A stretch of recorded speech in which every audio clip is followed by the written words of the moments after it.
Բարև ձեզ, ես Տիգրան Զաքարյանն եմ, պատմաբան,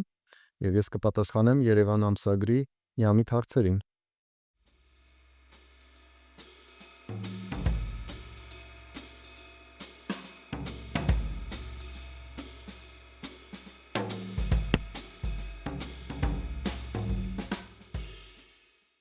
Կա տարածված կարծիք, որ նախքան խորհրդային տարիները Երևանը եղել է այսպես գավառական կիսագյուղաքաղաք,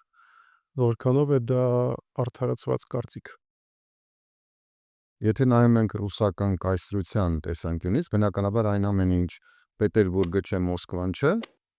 մնացածը ամեն ինչը գավառական եւ անգամ Թիֆլիսը կարող էր ինչ-որ իմաստով գավառական համարվել։ Կովկասի մասշտաբով իհարկե մենք բոլորս գիտենք, որ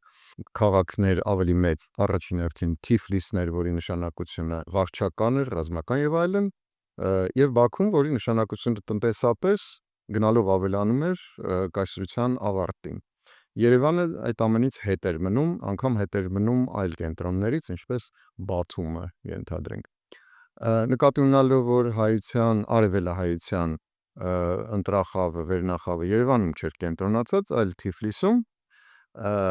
ապա այդ տեսակետից Երևանը գավառական անվանելը արդարացված էր։ Մյուս կողմից կնայում ենք հայության կենտրոններին, ոչ թե միայն ռուսական կայսրության պրիզմայով, այլ ընդհանրապես։ Ասենք, արևմտահայության համար շատ կարևոր քաղաքներ են Վանը, Էրզրումը այդ թվում, Կարինը, այլ քաղաքներ։ Օրինակի համար Ուրհա քաղաքում, Եդեսյան, ավել հայկական բնակչություն կար, քան ողջ Երևան քաղաքում ցեղասպանության նախօրեն։ Այսինքն ստացվում է, որ հայության ավելի կենտրոն էր Եդեսյան, բայց մենք չգիտենք Եդեսիայի մասին, իբրև հայությունը միավորով ինչ որ կենտրոնի։ Կոստանդնուպոլսում իհարկե շատ ավելի հայ կար, քան ընդհանրապես Երևանում բնակիչ։ Հետևաբար, այս տեսանկյունից կարելի է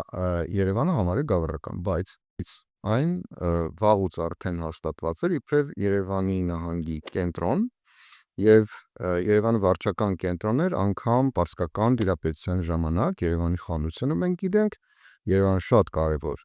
վարչական եւ ռազմավարական կենտրոն էր, այսինքն ինչքան էլ փոքր լինի, դա կենտրոն էր։ Իսկ հետաքրքիր է այդ դեպքում ինչու չէր կարող նոր Հայաստանի կենտրոնը դառնալ Գյումրին։ Գյումրին նաև շանսեր ուներ դառնալու հայկական մայրաքաղաք, նաև իր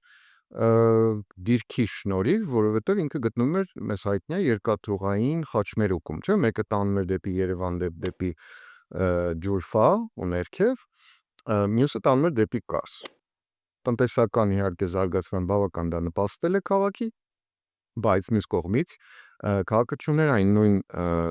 նշանակությունը վարչական իմաստով, ինչ ուներ Երևան։ Ի վերջո Հայաստանի սիրտը միշտ եղել է Արարատյան դաշտը։ Բացի ամեն ինչից, նաև կար շատ կոնկրետ պատճառ, իհարկե Գյումրին անգամ եթե ավելի հայաշատ էր, քան Երևանը,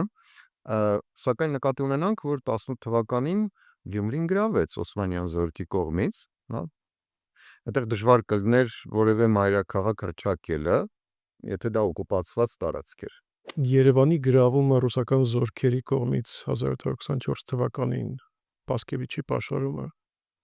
մեր պատմագրության մեջ երկար տարիներ ներկայացվել է ազատագրում բառով, բայց պատմական տեսանկյունից եւ գուցե այն ժամանակվա երևանցու տեսանկյունից դա ազատագրում էր, թե պարզապես մի գերտերության ձեռքից մյուս գերտերության ձեռք անցնելը։ Եթե մենք պատկերացնենք, թե ինչ իրավիճակում էր Երևանը այն ժամանակ եւ ինչ մտքեր ունեին այն ժամանակվա հայկական, ինչպիսին էլ դա լիներ հայկական ընտրախավը, ես կարծում եմ իրենք պիտի որ ընդհանուր առմամբ ողջունեին ռուսական զորքերի մուտքը այս քաղաք եւ այս տարածաշրջան։ Մի կողմ դնելով, թե հետո ինչ եղավ։ Ընթացքում կարող է պատահի շատ անհատներ ենթադրենք։ Օրինակ ռուսական զորքերը մտնեին ու իրենց համար մեկ լիներ այդտեղ մահմեդականի տուն է, հայի տուն է, մտնեին ու թալանեին, չէ՞։ Բնական է, որ այդ քաղաքացին շատ դժգոհ կարող էր լինել։ Ավելին, իդեպ որոշ հայ մելիքներ կամ մեծահարուստներ կարող էին նաև իրենց եթե ոչ ազգի, ապա գոնե իրենց անձնական բարեկեցությունն ու ապագան կապեին պարսկական տերության կազմում լինելու մեջ։ Իդեպ չմոռանանք, որ շատ շատերը այդպես ազգայնական կամ հայրենասիրական մղումներով չի, որ այս կամ այն հարցին իրենց աջակցությունն են տալիս, կարող են լինել շատ պարզ ազնական մղումներ, ինչու ոչ, գյուղացին ցանկանում է, որպեսզի իր բերքի մեծ մասը իրենց չթալանեն, նա ուզում է վստահ ապրել, որ վաղը չեն գա իրեն սպանի, չգիտեմ, թալանի եւ այլն, նա չի ուզում կրոնական ճնշման ենթարկվի, իսկ ռուսական տիրապետությունը շատերի մոտ այդ մտքի հետ էր ասոցացվում, հետեւաբար ուրեմն իմ կարծիքով պետք է նայել ամեն ինչը իր ժամանակային միջավայրի մեջ 19-րդ դարի սկզբի համար ռուսական տիրապետության հաստատումը այս տարածքում կարծում եմ, որ այո դրա ընդհանուր առմամբ իր ողջ բացասական նաև հետևանքներով ընդհանուր առմամբ կարելի է դրական գնահատել։ Հիմա ասելով հին Երևան, մենք շատ հաճախ պատկերացնում ենք, չգիտեմ, 50-ական, 60-ականների արդեն խորհրդային Երևանը, եւ մենք շատ քիչ պատկերացում ունենք, թե ինչպիսն էր Երևանը 200-300 տարի առաջ։ Ինչու։ Ճիշտն ասած, հին Երևան ասելով մենք կարող ենք բավական տարբեր բաներ հասկանալ, ժամանակագրական առումով իրար հետ բացարձակ կապ չունեցող երկու ժամանակաշրջան։ Իհարկե, բախտի բերմամբ կամ պատահմամբ հայտնաբերվել է Էրեբունի ամրոցը, որից նաև Երևան անունն է ժառանգվել։ Թե որտեղից է անունը առաջացել, մենք էլի չգիտենք, այդ ամենը թաղված է պատմական ինչ-որ այսպես մշուշի մեջ։ Մենք գիտենք շատ հին շրջան, քաղաքի կամ ամրոցի սկզբնավորումը եւ ընդամենը մի քանի դար հետո այդ ամեն ինչը դարձյալ թաղվում է պատմական մշուշի մեջ եւ ահա ինքը քաղաքը վերահառնում է, այսինքն վերստին հայտնվում է եւ արդեն իր կարեւորությունը աճում է, սկսած ուշ միջնադարից ու նոր Պարսկաստանը, այսինքն Սեֆյան Պարսկաստանի 16-րդ դարում ստեղծած Սեֆյան Պարսկաստանի հիմնումով Երևանը այդտեղ ստանում է սահմանային կարևորագույն ամրության դեր, որ նաև վերածվում է կամաց քաղաքի։ Ինչ վերաբերում է արդեն մեզնից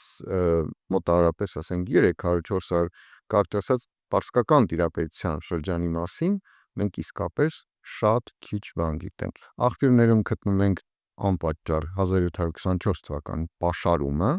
պաշարման մասին տվյալներ Օսմանյան զորքերի կողմից եւ քաղաքի պաշտպանությունը կարելի ասել հիմնականում հայերի ուսերի վրա էր, չնայած այնտեղ եւս ուսումնասիրելու բավական մեծ նյութ կա։ Կարելի ասել, որ Երևանի այդ շրջանի պատմությունը ինչ որ առումով զոհ է գնացել պատմական առասպելա ստեղծությանը, հա, ինչ որ կարելի ասել, առասպելա բանությանը չեմ ուզում ասել, այլ պարզապես առասպելների ստեղծման պրակտիկային, որ քաղաքական նպատակ ունի։ Եթե ադրբեջանական կողմից ամեն ինչը գալիս է նրան, որպեսզի վերածվի ամեն մուսուլմանական ներկայություն հավասարվի ադրբեջանականի, իսկ հայկականը հնարավորինս չեզոքացվի, չեղարկվի, հերքվի, ապա մենք կամա թե ակամա մի տեսակ ներքաշում ենք այդ խաղի մեջ, ընդունելով, որ այն ամենը ինչ մահմեդական ներկայություն է, մերը չէ ու կարծես թե այսինքն քաղաքին չի պատկանում եւ կարծես թե իսկապես ինչ որտեղ ադրբեջանականը, ինչը հիմնավոր մոլորություն է, ինձ թվում է, դե Կապույտ մզկիթի պատմությունը, որը վերանորոգվեց Պարսկաստանի մասնագետների կամ այդ պետության օգնությամբ, մեզ օրինակ ակադեմիական պատմությունը չպիտի վախենա Երևանի պատմությունը շարադրել իբրև բազմաէթնիկ քաղաքի կամ բազմակրոն։ Եթե մենք ժամանակի մեքենայով հանկարծ տեղափոխվեինք օրինակ 300 տարի առաջվա Երևան եւ պատահական ինչ որ մահմեդականի հարցնեինք դու ադրբեջանցի ես, նա գուցե ուսերը թոթվեր, ասեր չէ, ես երևանցի եմ։ Այսինքն ադրբեջանցի իբրև էթնիկական ինքնություն անգամ գաղափարը չկար, որ մնաց թե լինեին մարդիկ, ովքեր իրենք իրենց բնորոշեին իբրև ադրբեջանցի, մինչդեռ հայի դեպքում պատասխանը կարելի է բավական ակնկալիորեն կլիներ այո հայ եմ։ Մեր հարևան երկրում բավական ակտիվ շրջանառվում է այն միտքը, որ Երևանը պատմական ադրբեջանական տարածք է եղել, ինչ հիմքեր են դրվում նրանց այդ պնդումների տակ, նրանց պատմագրության մեջ։ Բաթումի պայմանագրից հետո 1918 թվականի հունիսի, ուրեմն պայմանագիրը 4-ին է կնքվել, եթե չեմ սխալվում 7-ին նիստով որոշվել է, որ Երևանի նկատմամբ իրենք չունեն հավակնություն։ Այսինքն դա ընկալվում է իբրև Երևանի բարյոքի նվերը հայ ժողովրդին։ Մենք հասկանում ենք իհարկե այստեղ ողջ հեգնանքը, երբ որ մեկը ով չունի ինչ որ մի բան նվիրում է իր չունեցածը։ Բայց այս ամենը նաև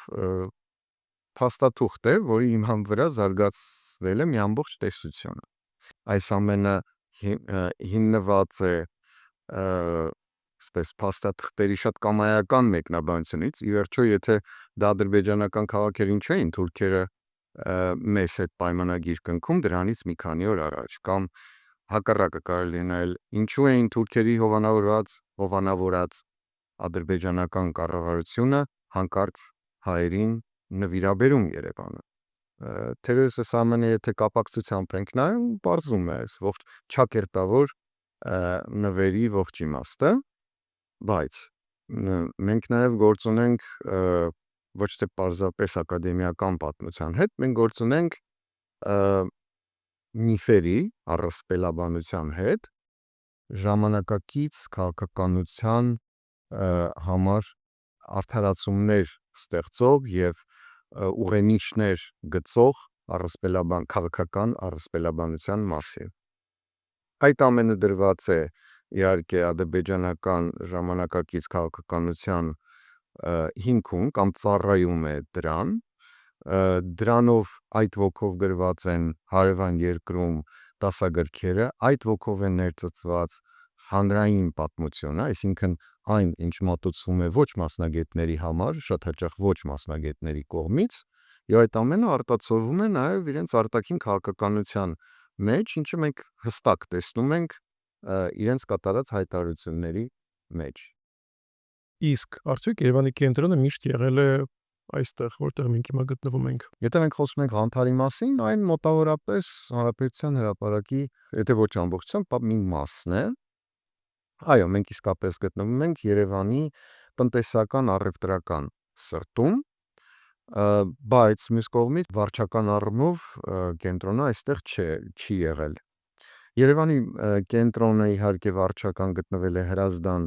գետի ափերին, որտեղ գտնվել է Սարդարի պալատը, անպատասխան բերդը, ինչը նույնպես կարևորագույն կենտրոն կարելի է համարել։ Այս կողմերում են գտնվել նաև Երևանի քաղաքային դուման եւ այլ վարչական շենքեր արդեն ռուսական կայսերական դիրապետության ժամանակ։ Այս ամենով հանդերձ Երևանի պատմության բնորոշ մի բան կա, որ մենք չգիտենք քաղաքը իբրև տեղի պատմություն։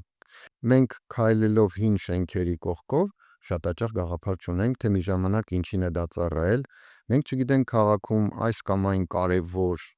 տեղը, անգամ եթե դրա շենքը անգամ չի մնացել, բայց հուշը անգամ չի մնացել։ Սա ես կարծում եմ շատ կարևոր է մեզ երևանցիներիս համար, որովհետեւ մենք իմանանք այն տեղի պատմությունը, որտեղ ծնվել ենք, որտեղ մեծացել ենք, որտեղ ապրում ենք, եւ որի հուշը, հիշողության պահպանությունը դրված է մեր վրա։